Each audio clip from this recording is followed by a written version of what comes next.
I'm Mr. Salerno, the librarian at Katie Markley, and I'm here to let you know that you just made a great decision because today you chose to complete the Dewey Duck activity on Seesaw. Dewey Ducks is one of my favorite lessons I do every year with my kids. Got to give credit to Mrs. Schildneck at Sugartown. She shared with this activity with me a few years ago, and me and my students have loved it ever since. So today you're going to learn a little bit about the Dewey Decimal System, then have some fun with it at the end.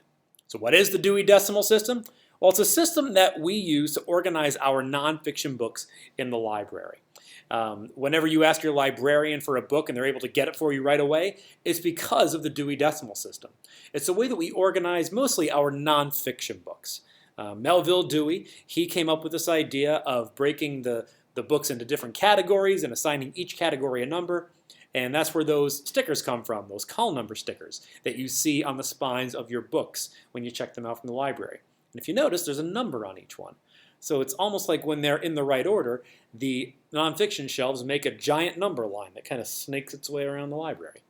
Let's take a look at how it works. Before we do that, let's meet the man himself. This is Mr. Melville Dewey. Am I looking at him? I'm still not used to this whole mirrored screen thing. Hey, Melville. Now, Melville Dewey is a rock star of the library. Because of that, we honor him with some very nice words. A song, if you will. It goes like this. We love you, Melville. Oh, yes, we do. We love you, Melville, and we'll be truey. Without your system, we're bluey. Oh, Melville, we love you.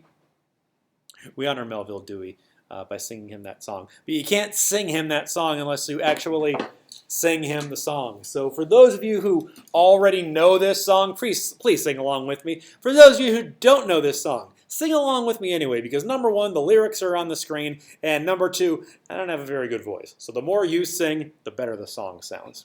Ready? Here we go. We love you, Melville. Oh, yes, we do. We love you, Melville, and we'll be truey.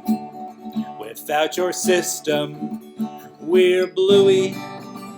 Oh, Melville, we love you.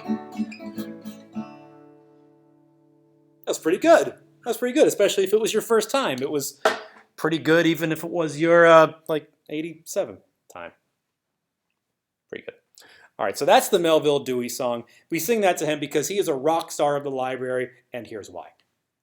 Melville started by creating these 10 different categories. He thought that all nonfiction books can fit into one of these 10 categories. And they are general knowledge, philosophy and psychology, religion, social sciences, which is kind of like social studies, but without the history part. Languages, science, technology, arts and recreation, stuff you do for fun. Literature, and the one that my beautiful face is covering up, is history and geography. Now you'll also notice on top of each of those categories is a number that has value in the hundreds place, from the 0 in general knowledge all the way up to the 900s in history and geography. Now what Melville decided to do was give each of these books that fit these categories a number. But in order to have them organized in a really good way, he wanted to make sure that there were different numbers for each individual topic. Let's take a look at some of those topics, and then we'll see how we number them. I'm going to go through this a little bit quickly, but that's the great thing about having this on a video. You can always pause, rewind, watch again. So general knowledge, probably the most popular thing you'll find in general knowledge is your Guinness Book of World Records. There's also some coding books in there that's popular too. In the 100s, this is usually a pretty small section of an elementary library. Philosophy and psychology is all about different feelings and emotions and how people think. The religion books are in the 200s. You will find books about different religions from around the world, some religious books themselves, or books about religious holidays. The 300s, social studies minus the history.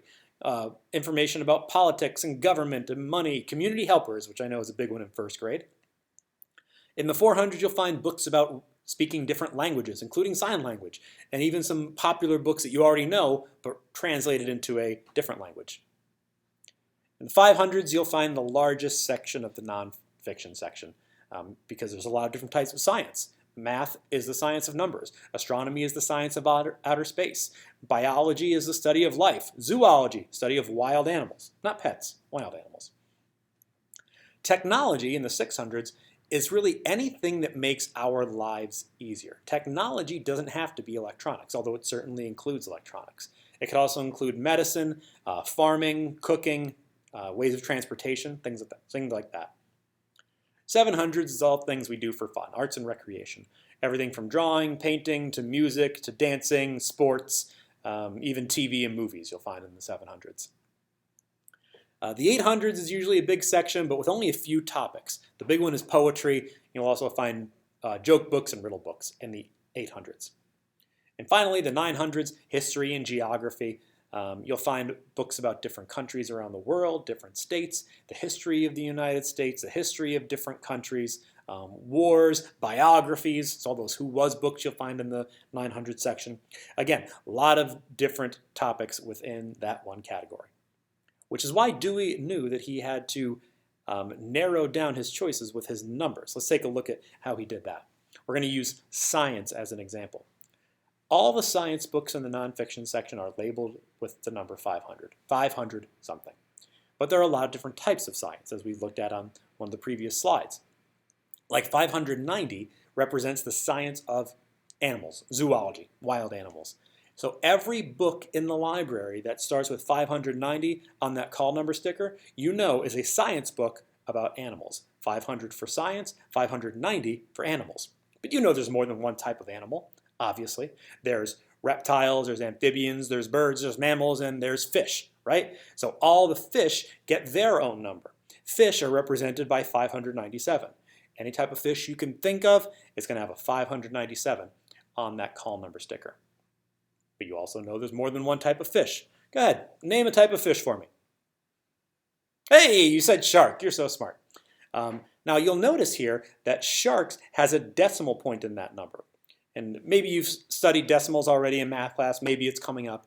But a decimal is just a way of showing a part of a whole. It works the same way as a fraction.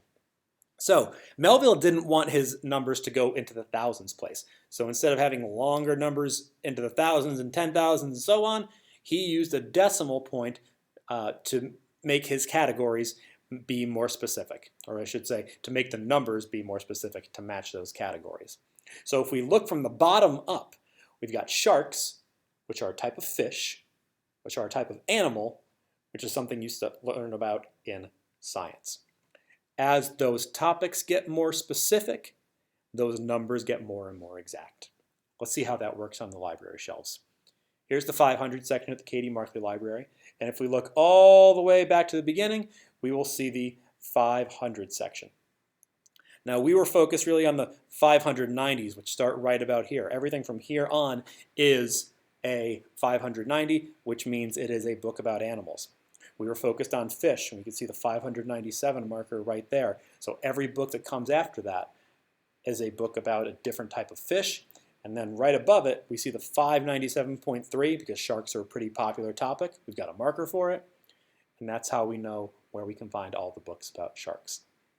So that's your really quick introduction, or maybe it's a review of the Dewey Decimal System and how that works. Here's how you're going to show your knowledge about it today. You are going to complete a Dewey Duck. Oh, you're asking what is a Dewey Duck? It's right there. It says Dewey Duck on the top, and then there's a duck up. I'll explain. All right, so what you have here are a few different things. First, you've got the duck. I don't know how else to explain it. It's a duck. There it is. Below it, there's a space to write the Dewey number and the topic. You're going to choose a topic in the Dewey Decimal System and then decorate a Dewey Duck to look like it or represent it. For example, I'm a big football fan, so I decorated this Dewey Duck to look like a Penn State football player. I wrote 796.33, which is the Dewey number for football, and I wrote the topic, football, right underneath it. Then I put this guy in a Penn State jersey. I've got a helmet on him. You can see the helmet kind of goes outside the lines of the duck itself. That's fine. There's no right or wrong way to do this. I could have colored this duck in completely brown with some white laces and made him look like a football. I could have made him look like a football field. There's no right or wrong way to do this. Dewey Ducks is really a chance for you to show your creativity. Let's take a look at another example. Outer space has always been interesting to me. So Dewey number 520, topic, outer space. And then I just colored him in to look like outer space. There's another way you can think about decorating your Dewey Ducks. There's no right or wrong way to do it. When you tap add a response on this activity, here's what you'll see. You'll see that your activity has 3 different pages. The first page says using the Dewey Decimal System. And at the top of the second column, you're going to see directions. Number 1, browse the topics. You've got a lot of different topics to choose from on both of these pages. They're broken down by those hundreds categories that we talked about earlier. So just take some time and look through this list. You're going to notice things that are interesting to you, things that you know a lot about, or things you want to learn more about. As you notice those things, maybe highlight them or put a star next to them. Because we're going to come back to the directions in number 2, the next thing you're going to do is choose a topic that interests you. It could be whatever you want. It could be maybe a language that you speak or would like to learn how to speak. Maybe you're interested in pirates, or maybe you want to take the earlier example of sharks. Lots of different things. Movies and TV. Maybe you want to do a Netflix Dewey Duck. Whatever you choose, it's up to you. Number 3, write the topic and its Dewey Decimal number below the Dewey Duck. So on page 3, you'll find your Dewey Duck. Write the number on that first line and the topic on that second line. Number 4, decorate your Dewey Duck to represent your topic. Now, you may have it in your mind that you really want to do a certain topic. Maybe you want to do a country, represent a country, but you can't find that country here in geography and history. But I do see flags, so you can decorate the Dewey Duck to look like the flag of the country that you're thinking of. Maybe you want to do your golden retriever puppy that you just got over the summer, but you don't see golden retriever, but there is dogs. Even though golden retriever would have its own Dewey number, just go ahead and use the one for dogs. So if you can't find the exact topic that you're looking for, just find something close to it in one of those categories. Now, if you have any questions about how to complete the Dewey Duck activity, you can always reach out to your librarian on Microsoft Teams. We'd love to hear from you, and we can't wait to see what kind of creative stuff you come up with for your Dewey Ducks activity. Have fun.